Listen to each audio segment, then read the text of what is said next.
After I returned from work, we went to eat. Although we didn't engage in a lot of physical contact or anything else, he never appeared to be uncomfortable about it in public, and no one mentioned it in columns or anything. Compared to now, the press was far more genteel 20 years ago. He had been married, too. In addition to liking women, he had been married. While she had dozens of lovers, they remained legally married for nearly 50 years. 10 such marriages. 10 public love stories that were created to endure what the cameras couldn't capture. My mother wouldn't consider herself a lesbian, in my opinion. She loved ladies, though. Many of them are actresses from Hollywood. She referred to this wealthy as her pirate. Women make better lovers, she informed Maria. And all of this is witnessed by you and your father. Of course. The family was content.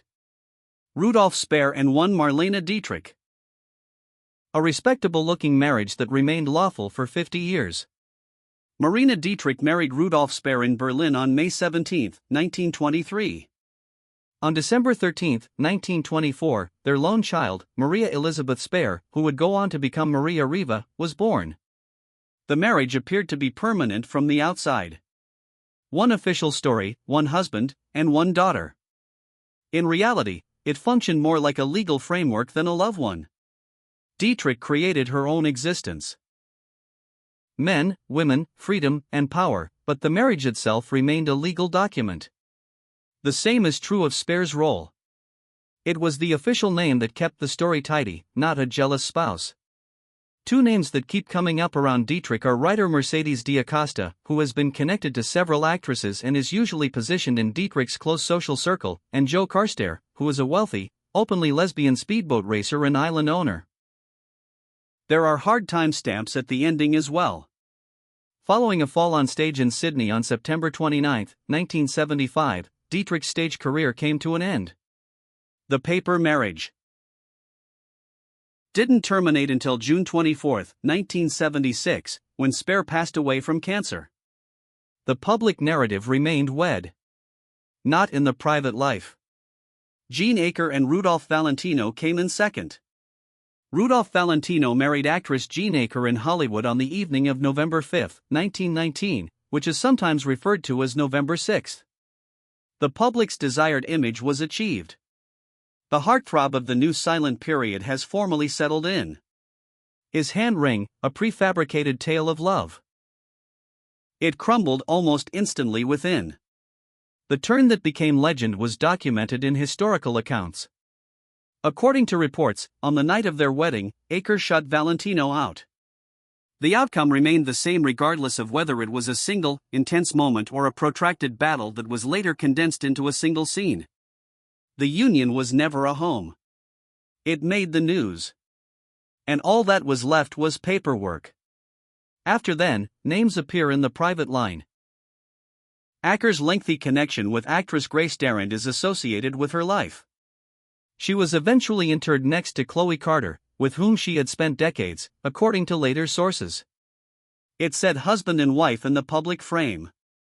A new form of lasting life emerged. The story wasn't always about the romance. 3 was the escape time. Rock Hudson and Gates, Phyllis. In order to end one topic and start another, he married her. Marriage as a disguise. Rock Hudson married Phyllis Gates in Santa Barbara on November 9, 1955. His agent Henry Wilson and his dread of being exposed, particularly after pressure from the magazine Confidential, are directly linked to the marriage in a number of sources. The answer was instantaneous and visual.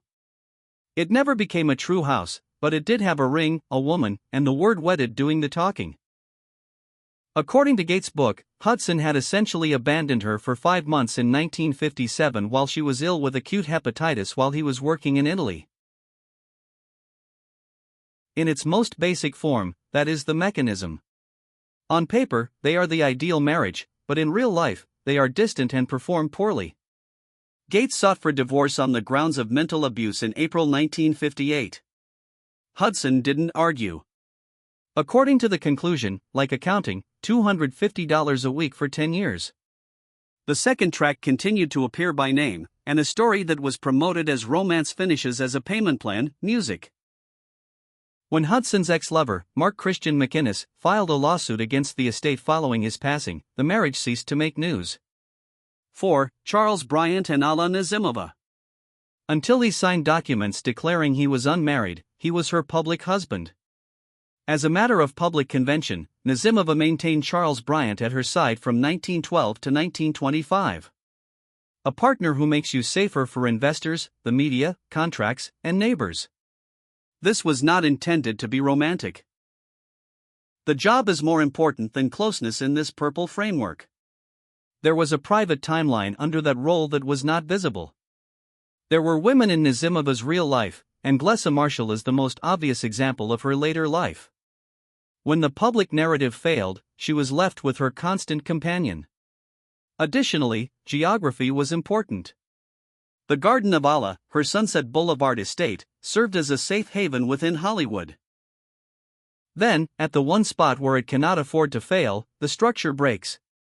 On paper, Bryant married Marjorie Gilhooly in Connecticut on November 16, 1925, and on the marriage license, he said that he was unmarried. It's difficult, but not disconnected. Music is legally single. The license was discovered by the press, and the public position became a source of shame. A paper cancels you in ink, rumors you can outrun, and photos you can stage. 5. Peter Allen, Liza Minnelli. It was like a musical when she married him. Quick, intelligent, and full of faith. Then it struck her that she was the only one in the room unaware of the marriage's cover. Liza Minnelli married entertainer Peter Allen on March 3, 1967. On April 9, 1970, they consented to a trial separation, and on July 24, 1974, the divorce was finalized. Minnelli condensed it into a single sentence years later, which she never loosened. Music, Peter, my spouse, kept his sexual orientation a secret from me. I was the only one who knew. That's the Lavender mechanism in its entirety. While the private truth remains unreported, one public timeline is working on the project. Gregory Connell is usually cited as Allen's long-term partner in his senior years. They were together until Connell's passing in 1984, having first met in 1973. In contrast to that chronology, the marriage reads more like a public framework that maintained the story's integrity until it was no longer possible. There was not a single explosion in the conclusion. Years of distance, paperwork, and finally the final signing. Adrian and Janet Gaynor were number 6. She married a guy Hollywood insiders already knew was gay after winning the first acting Oscar because a marriage license might put an end to the topic, something denial couldn't. In Yuma, Arizona, on August 14, 1939, Janet Gaynor wed Adrian, a costume designer for MGM. It was perfect on paper. A well-liked celebrity, a renowned artist, and a spotless headline the studios could use. Off paper, the marriage has long been characterized as a Lavender arrangement designed to keep one risky topic out of print in business history and biographies. Inside Hollywood, Adrian's sexual orientation was not a later rumor. Within the film community, it was a known fact, the sort of thing columnists might use as leverage if the story ever got out. Nothing was intended to be confessed in the marriage. Stabilizing the public file was the goal. In biographies in discussion, Gaynor is frequently associated with Mary Martin, not as a studio buddy but rather as the connection that many people assumed existed for years alongside the legal marriage. For decades, they were close. On September 5, 1982, the night of the San Francisco crash that almost killed Gaynor, Martin was with her. Gaynor and Adrian had a son named Robin in 1940. On paper, the marriage remained unbroken until September 13, 1959, when Adrian passed away. Silent legal protection that performed its function by remaining uninteresting in public. 7. Vivian Duncan and Niels Astor. He was being discussed in a way that could ruin a male star's career in the early 1930s. It was only a hint, no proof. Hollywood had a solution for that, a formal wedding to end the conversation. The concept had already been introduced by Astor as pure cover. He even asked Greta Garbo to marry him under a shield. Then came the headline-grabbing version. Niels Astor married vaudeville performer Vivian Duncan in Reno in August 1930. It's quick, open, printable, and can be used as an alibi ring. Vivian wasn't picked at random. The marriage resulted in fast photographs, columns, and a prefabricated, everyday story because she and her sister Rosetta were the Duncan sisters, a national act. The cover didn't remain silent, though. Rather, very immediately after it was announced, it became a source of commotion, rumors, tabloid attention, and an unhappy marriage. After that, it was no longer a one-season fix. Evelyn Rosetta Duncan Astor, their daughter, was born in Bavaria, Germany, on January 29, 1931. Paperwork cannot be removed. You can't completely control the questions. In any case, the marriage fell apart. After a 1932 divorce, Ayres's longtime boyfriend, Ken Demain, is said to have entered his life in the early 1940s. The 1930 wedding reads like it was destined to be against that time frame. It's a public stamp of normalcy, not romance. 8. Barry Barron's son. And Anthony Perkins. Hollywood didn't let him be complicated after Psycho. His life was divided into two parts: a private line where persons with names and dates appear, and a public, respectable family.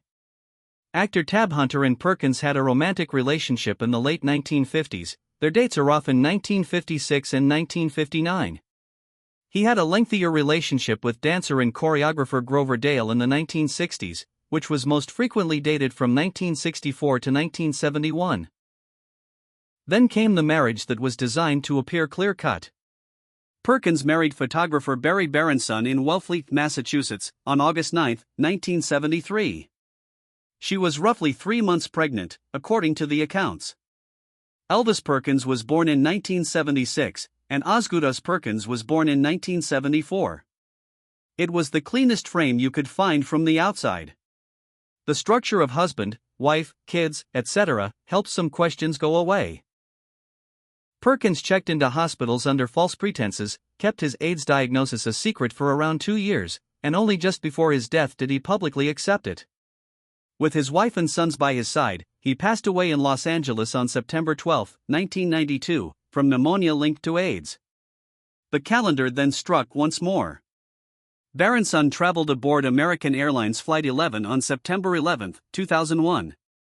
Her remains were never discovered after she was murdered. 9. Guthrie McClintock and Catherine Cornell. They weren't a couple from Hollywood. Different stage, same process. Director Guthrie McClintock married theater royalty Catherine Cornell on September 8, 1921.